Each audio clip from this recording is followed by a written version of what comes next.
Now we are discussing the nodal conduction pathway. मतलब क्या है कि इस चैप्टर का ये लास्ट लेक्चर है कि किस तरीके से हमारा हार्ट कॉन्ट्रैक्शन और रिलैक्सेशन करता है। तो मतलब nodal conduction pathway, nodal conduction pathway मतलब क्या, देखो जो हमारा हार्ट है उसको बीट करने के लिए कॉन्ट्रैक्शन और कॉन्ट्रैक्शन के लिए जो इम्पल्स जनरेट करने का काम करता है वो ऐसे नोड करता है, साइनो आर्टेरियल नोड बोलते हैं उसको। तो मतलब सबसे पहले ऐसे नोड जिसको पेसमेकर बोलते हैं वो इम्पल्स जनरेट करेगा eight the rate of 72 times पर मिनट। सबसे पहले ऐसे नोड क्या बोलते हैं इसको, पेसमेकर। पेसमेकर बोलते हैं। It can generate impulse at the rate of 72 times पर मिनट। मतलब ये 72 टाइम्स पर मिनट के अकॉर्डिंग इम्पल्स जनरेट करता है। ऐसे नोड जो है इम्पल्स बाया इंटरनोडल पाथवे सेंड कर देगा एवी नोड को।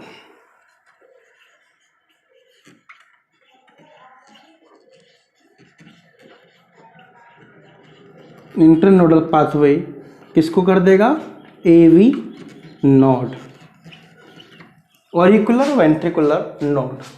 इसको पेस सेटर बोलते हैं, पेस सेटर।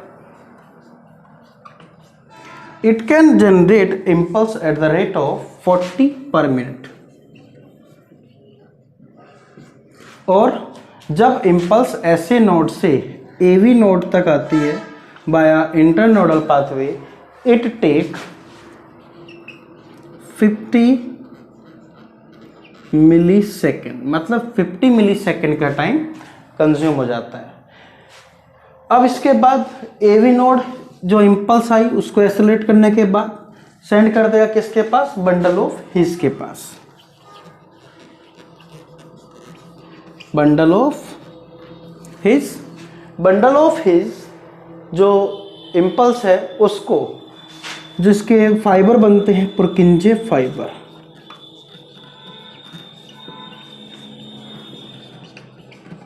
उसमें ट्रांसमिट कर देगा लेफ्ट और राइट पुरकिंजे फाइबर की हेल्प से। जो इम्पल्स है पूरे हार्ट में स्प्रेड हो जाएगी और हार्ट बीट करने लगेगा।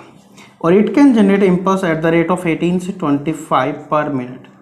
मतलब इम्पल्स इस रेट से यहाँ पे ट्रांसफर होगी या ये जनरेट भी करता है। अब क्या होता है,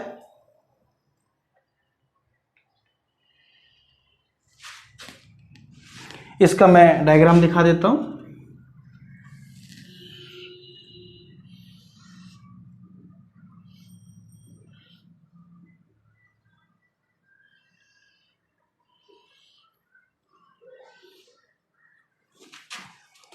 ये हमारा right auricle, left auricle, right ventricle, left ventricle.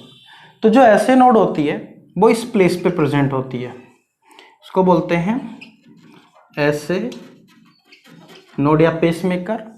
इसने इंपल्स जनरेट की, यहां पर प्रेजेंट होता है एवी नोड। ये impulse via internodal fibre AV node तक आई, यहां प्रेजेंट होगा बंडल ऑफ हिज और then left and right Purkinje fibre. ये नोडल कंडक्शन पाथवे होता है हमारे हार्ट का। इस तरीके से इंपल्स हमारी क्या करती है, मूव करती है हार्ट के अंदर। अब देखते हैं वर्किंग ऑफ हार्ट, किस तरीके से हार्ट वर्क करता है। नोट डाउन कीजिए।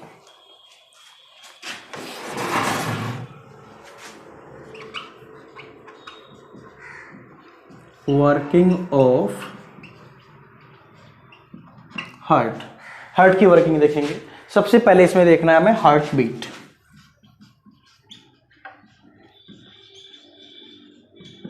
हार्ट बीट, हार्ट बीट में का मतलब होता है कि जो हमारा हार्ट है, जब ऐसे नोड से इम्पल्स आएगी तो कॉन्ट्रैक्शन और रिलैक्सेशन, जो भी हार्ट के अंदर सीक्वेंस वाइज कॉन्ट्रैक्शन और रिलैक्सेशन होता है, उस एक टर्म को हम क्या बोलते हैं? हार्ट बीट बोलते हैं। मतलब रिदमिक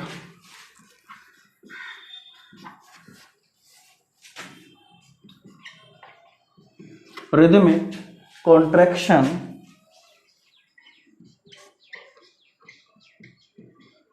एंड रिलैक्सेशन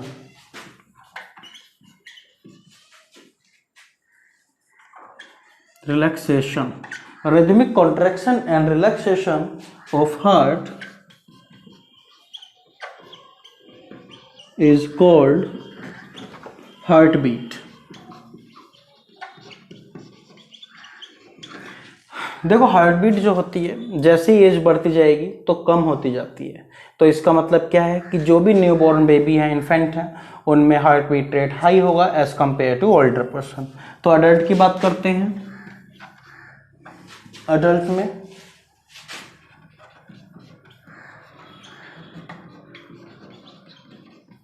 ये होती है 72 टाइम्स पर मिनट।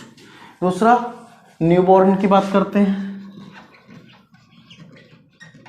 इनमें होती है 120 से 140 पर मिनट। वैसे ही जो फीमेल है उसमें हार्ट बीट ज़्यादा होगी, ठीक है, चिल्ड्रन में होगी, इन्फेंट में होगी as compare to old person. अब रेगुलेशन ऑफ हार्ट बीट, किस तरीके से हार्ट बीट को रेगुलेट किया जाता है?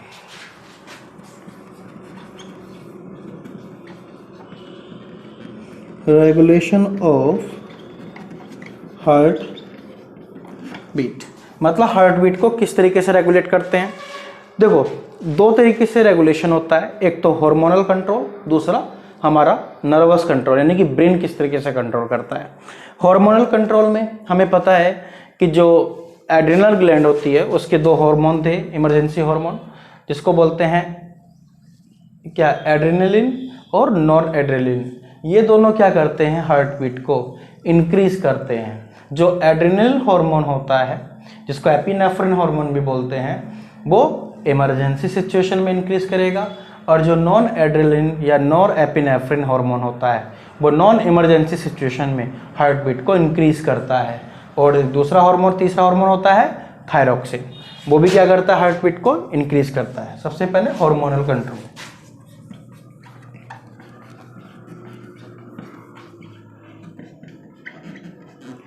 हार्मोनल कंट्रोल में सबसे पहले adrenaline hormone,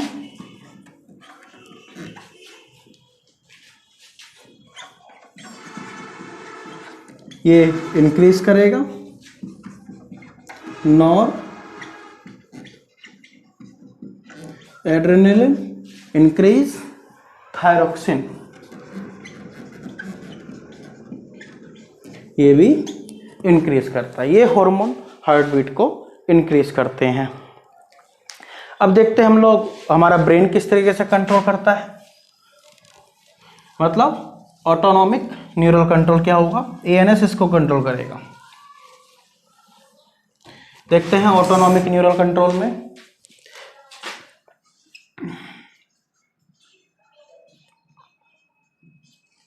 autonomic nervous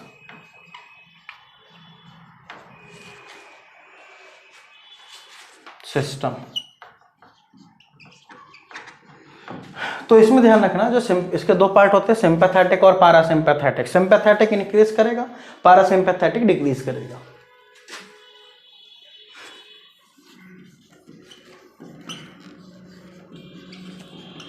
sympathetic increase, parasympathetic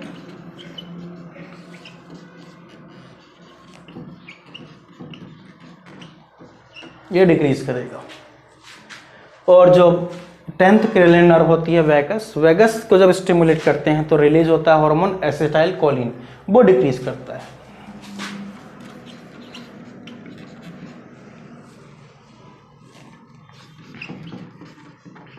acetyl choline decrease करेगा। ये हमारा हार्मोनल कंट्रोल है हार्ट को। मतलब जो कॉन्ट्रैक्शन ऑफ हार्ट है वो किस तरीके से हार्मोन कंट्रोल करते हैं उसके बारे में है। नेक्स्ट नंबर आता है कार्डिक साइकिल का।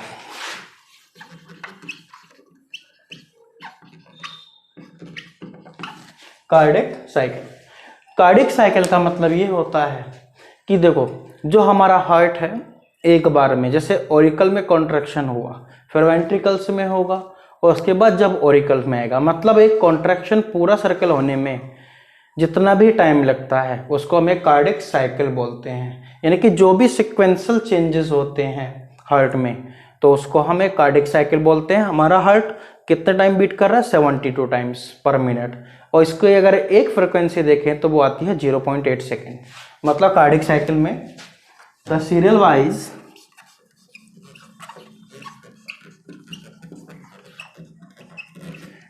वाइज और sequential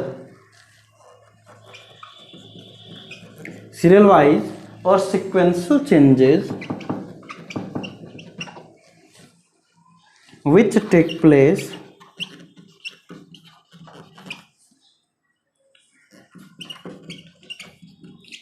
place in the heart is called cardiac cycle. तो one cardiac cycle completed in 0.8 second.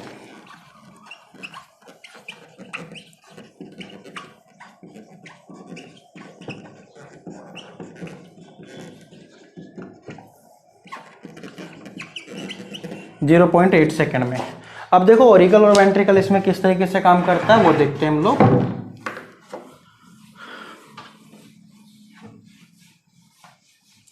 Auricle और वेंट्रिकल पार्ट के लिए देख लेते हैं। सबसे पहले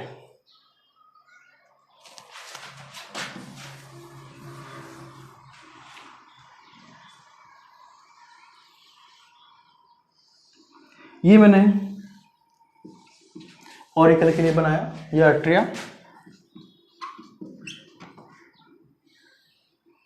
एट इक्वल पार्ट कर दिए हमने इसके, 0.1, 0.2, 0.3, 0.4, 0.5, 0.6, 0.7, 0.8 सेकेंड, ये सब सेकेंड में है।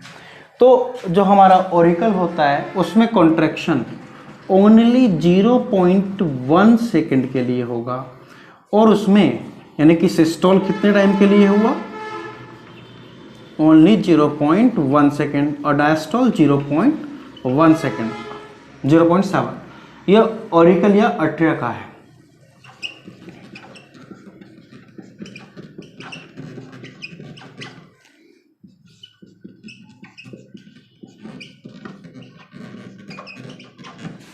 ऑरिकल का, वेंट्रिकल की देख लेते हैं।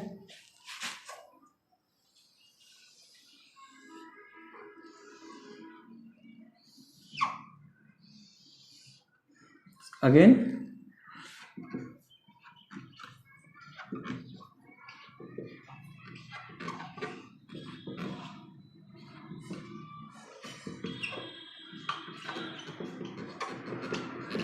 वेंट्रिकल में जो सिस्टोल होता है यानी कि कॉन्ट्रैक्शन, वो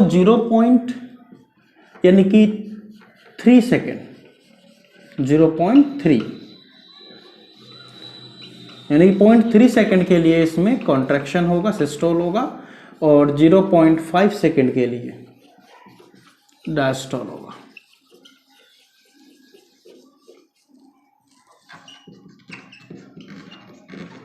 जीरो 0.3 सेकेंड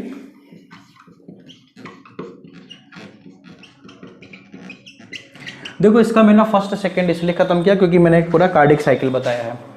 अब वेंट्रिकल के केस में देख रहे हैं क्योंकि 0.8 सेकेंड में ही कंप्लीट हो रहा है, तो मैंने 0.1 ऑरिकल ने ऑक्यूपाई किया था, उससे नेक्स्ट 3 हमने यहाँ पे वेंट्रिकल में दिखाए हैं। जॉइंट सिस्टोल, जॉइंट डायस्टोल की बात कर लेते हैं पूरे हार्ट की, अभी अलग अलग था।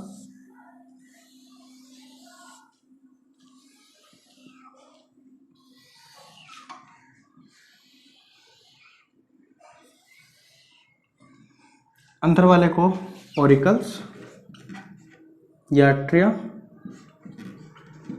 तो बाहर वाले को वेंट्रिकल, टाइमिंग वही सेम।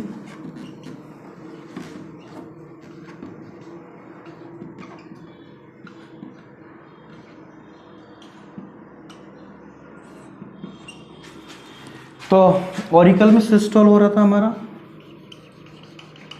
0.1 सेकेंड के लिए, ठीक है। वेंट्रिकल में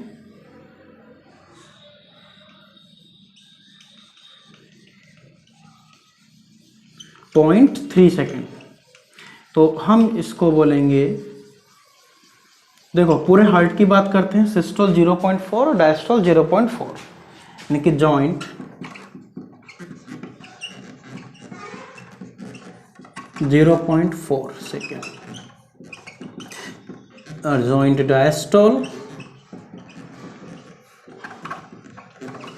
ये हमारे हार्ट का स्ट्रक्चर। इस तरीके से हमारा हार्ट सिस्टोल और डायस्टोल करता है। नेक्स्ट देखते हैं अब हम कार्डिक आउटपुट क्या होता है, नोट कर लीजिएगा।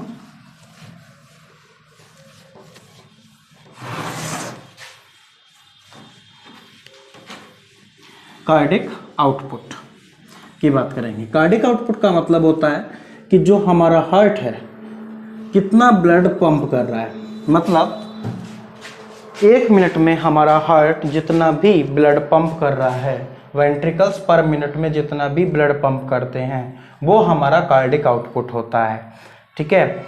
और एक बार में जो ब्लड पंप किया जाता है उसको स्ट्रोक वॉल्यूम बोलते हैं, ठीक है। तो cardiac output,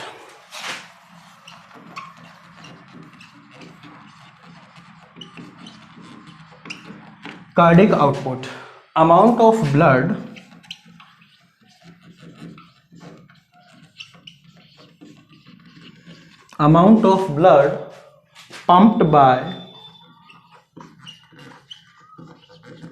pumped by the each ventricle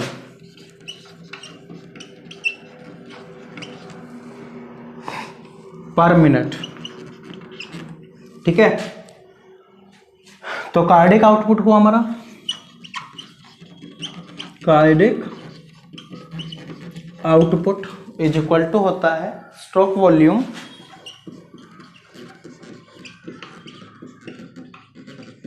multiply by heart beat. तो स्ट्रोक वॉल्यूम होता है amount of blood pumped by 1 cardiac cycle. Stroke volume लिख देता हूं,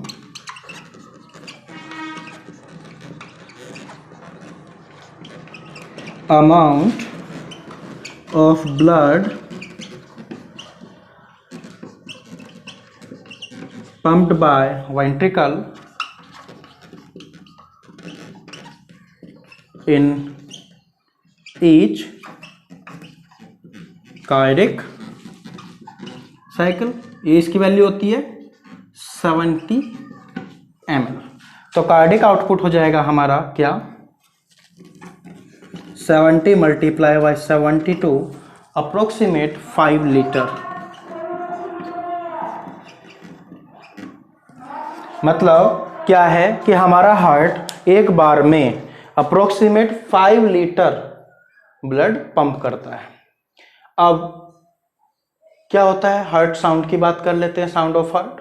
तो देखो, जब हमारा हार्ट बीट करता है, कॉन्ट्रैक्शन और रिलैक्सेशन करता है, तो उसमें क्या होता है, डिफरेंट टाइप की साउंड प्रोड्यूस होती हैं। फर्स्ट साउंड को बोलते हैं हम लोग लब और सेकंड साउंड को बोलते हैं डब। जो लब होती है उसकी इंटेंसिटी कम होगी और ड्यूरेशन ज़्यादा होती है। और ये क्यों प्रोड्यूस होती है, due to rapid closing of auricular और वेंट्रिकुलर वाल्व। मतलब बाइकस्पिड और ट्राइकस्पिड वाल्व जब बंद होंगे और सेमिलिनर वाल्व ओपन होते हैं तो साउंड प्रोड्यूस होती है लब। और जो डब साउंड होती है जब ऑरिकुलर वेंट्रिकुलर वाल्व ओपन होंगे और सेमिलिनर वाल्व जो हैं वो क्लोज होंगे, तो उनसे साउंड प्रोड्यूस होती है डब। तो इसकी इंटेंसिटी हाई होती है और ड्यूरेशन बहुत कम होती है, ठीक है। तो second sound of heart dub. तो यहाँ पे देखते हैं, इसको नोट कीजिएगा।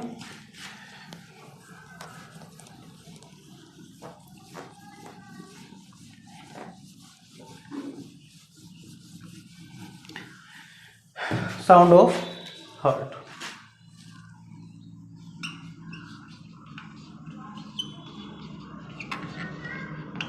तो हार्ट साउंड, तो फर्स्ट साउंड होती है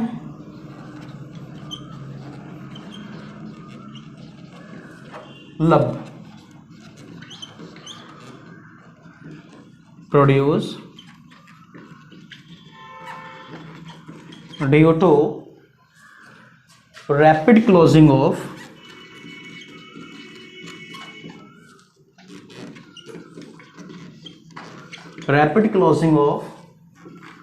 AV valve, ठीक है। और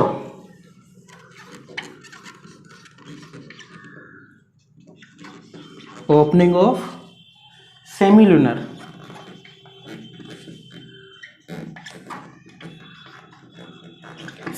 वाल्व। इसका ग्राफ कुछ इस तरीके से बनता है। इंटेंसिटी वर्सेस टाइम में है, तो इंटेंसिटी कम होगी और ड्यूरेशन ज़्यादा है। तो अप्रोक्सीमेट टाइम इधर की तरफ मूव कर रहा है 0.15 सेकेंड। लब। सेकेंड साउंड होती है डब, इसको बोलते हैं सेकेंड साउंड। ये क्यों प्रोड्यूस होती है? Closing of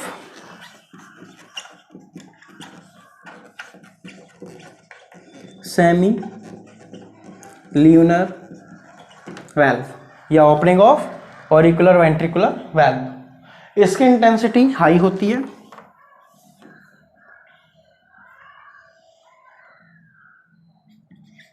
intensity versus time, तो 0.1 सेकेंड। 0.1 सेकेंड के लिए अप्रोक्सीमेटली इस साउंड प्रोड्यूस होती है। और जो इंस्ट्रूमेंट यूज करते हैं वो कौन सा होता है? स्टेथोस्कोप होता है, ठीक है। कौन सा है यूज? स्टेथोस्कोप।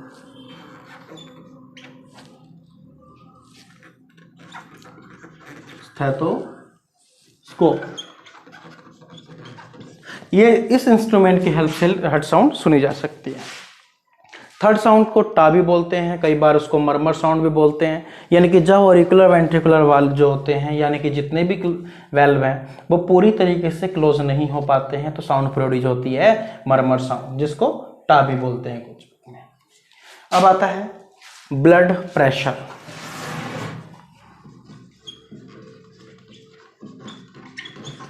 ब्लड प्रेशर, देखो ब्लड प्रेशर मतलब जो भी हमारा सिस्टोलिक और डायस्टोलिक प्रेशर होता है उसको बोलते हैं हम लोग ब्लड प्रेशर। उसमें हाई बीपी, हाइपरटेंशन और हाइपोटेंशन, लो बीपी भी बोलते हैं। और जो इसमें इंस्ट्रूमेंट यूज किया जाता है to measurement of the blood pressure, that is called sphygmomanometer. कौन सा है? स्फेग्नो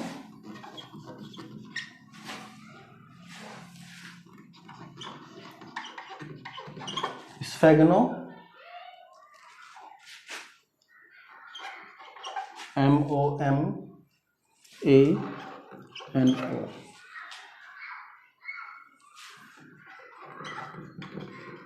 स्फेग्नोमैनोमीटर। तो ब्लड प्रेशर हमारा नॉर्मल कितना होता है? नॉर्मल बीपी हमारा होगा 120/80 mmHg। मरकरी पे हम इसको देते हैं हाई बीपी, यानी कि हाइपरटेंशन, जिसको हाइपरटेंशन ये होता है 140/90 mmHg। लो बीपी, हाइपोटेंशन, ये होता है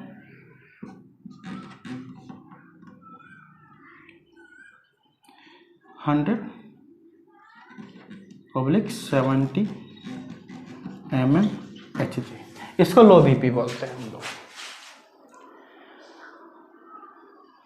अब इसमें अगर आप देखें तो इसमें पल्स रेट भी आ सकता है। पल्स रेट मतलब क्या होगा पल्स का, कि जो भी हमारा हाई बीपी और लो बीपी के डिफरेंस को हम लोग पल्स रेट भी बोल देते हैं, तो वो हमारा 40 आता है अप्रोक्सीमेट।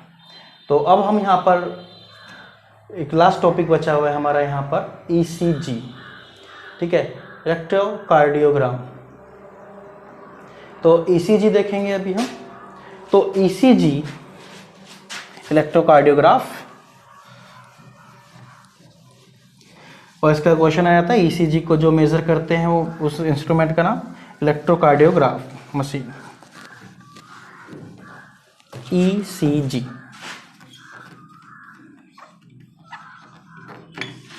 ECG तो इसमें क्या होता है कि जो हमारे हार्ट है वो किस तरीके से ओपनिंग हो रही, कहाँ पर कौन सी क्लोजिंग हो रही है, तो उससे एक वेव बनती है, इलेक्ट्रिकल वेव, जो इस तरीके से मूव करती है।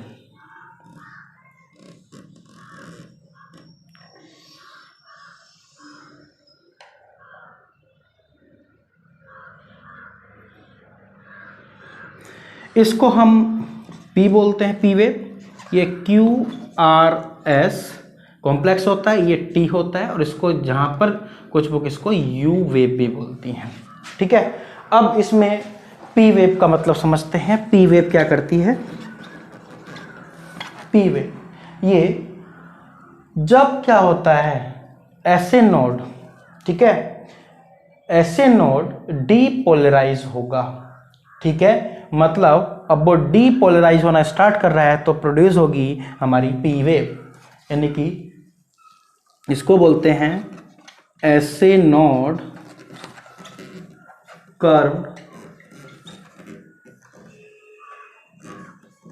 एट्रियल या डीपोलराइजेशन।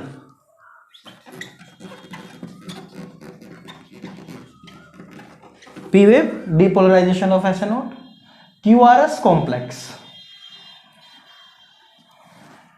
QRS अलग है, लेकिन ध्यान रखना P और Q के बीच की डिस्टेंस को क्या बोलते हैं। जब ये P और Q के बीच में वेव रहेगी, इसमें ऑरिकल जो हमारा कॉन्ट्रैक्ट होता है, वहां पे डीपोलराइज स्टार्ट हुआ, यहां पर पूरा कॉन्ट्रैक्ट कर जाएगा, एट्रियल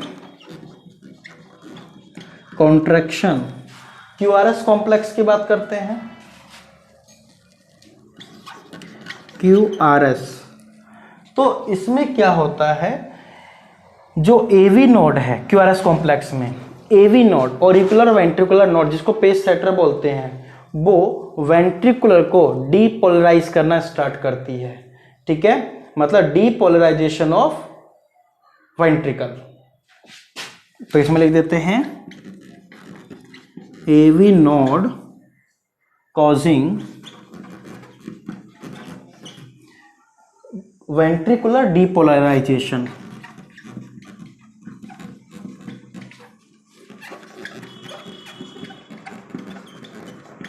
वेंट्रिकुलर डीपोलराइजेशन। और इसमें भी अगर मैं RS की बात करता हूं, इस कॉम्प्लेक्स की बात, तो इसमें वेंट्रिकल पूरा कॉन्ट्रैक्ट कर जाता है और इसमें प्रिपेयर हो रहा था, मतलब RS में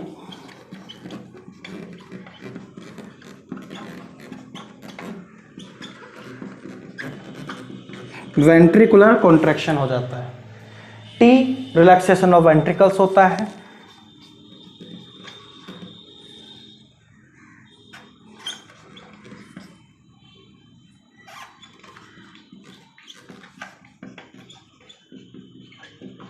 रिलैक्सेशन ऑफ वेंट्रिकल्स। और ये लास्ट में जो मैंने U वेव लिखी है, इसमें ये रिलैक्सेशन ऑफ ऐसे नोड होता है जो कि बहुत ही कम टाइम के लिए होगा, ठीक है।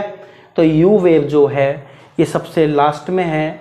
इसमें क्या होता है, रिलैक्सेशन ऑफ ऐसे नोड, वो भी बोला जाता है इसको, बहुत ही शॉर्ट पीरियड ऑफ टाइम के लिए होगा।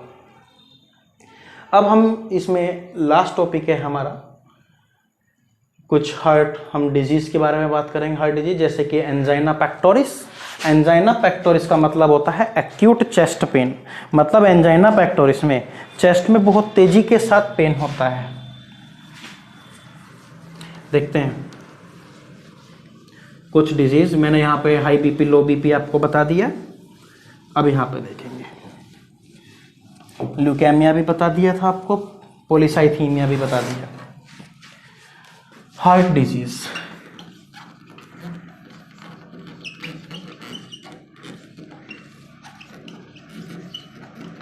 Angina pectoris.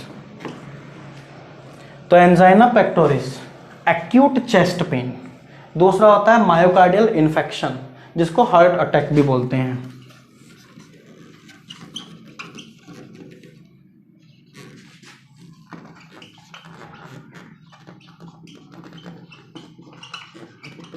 इसमें क्या होगा कि जो कार्डिक मसल्स हैं उनकी डेथ होने लगती है, जिससे बहुत ज़्यादा पेन होता है एंजाइन, और इसको बोलते हैं हम लोग हार्ट अटैक। जो एंजाइना पेक्टोरिस है उसमें भी सेम है, उसमें चेस्ट में पेन होगा ड्यू टू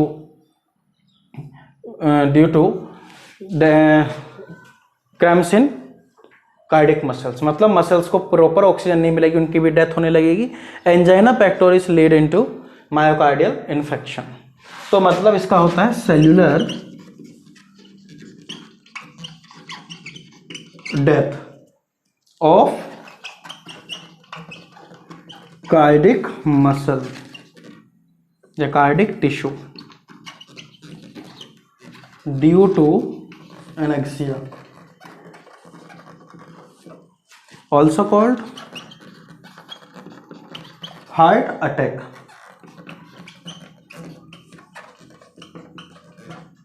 इसको हार्ट अटैक भी बोलते हैं।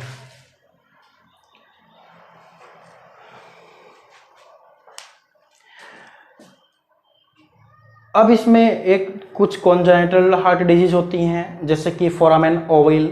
फोरामेन ओवेल क्या होती है? देखो, जब छोटे बच्चे मतलब एम्ब्रियोनिक स्टेज में होते हैं बेबी, तो उनमें लंग्स जो है वो फंक्शनल नहीं होते हैं। तो जब लंग्स फंक्शनल नहीं होते हैं तो उनके लेफ्ट और राइट ऑरिकल में एक होल होता है जिसको बोलते हैं foramen ovale.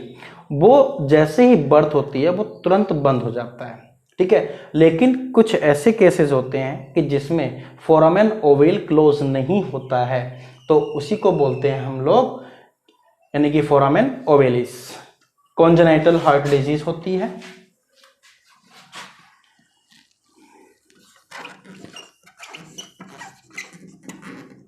Congenital heart disease सबसे पहला है पेटेंट फोरामेन ओवेल। मतलब फोरामेन ओवेल मैंने भी बताया आपको, फोरामेन ओवेल इसमें क्या होगा,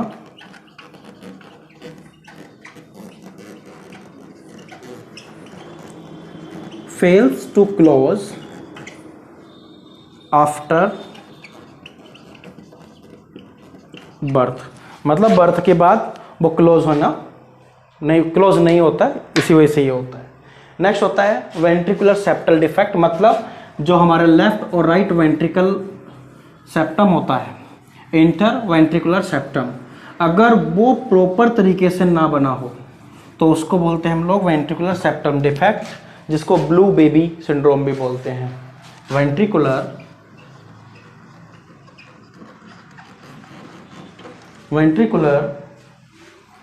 सेप्टल डिफेक्ट, ये भी कॉन्जेनिटल डिजीज होती है, इसको ब्लू बेबी भी बोलते हैं।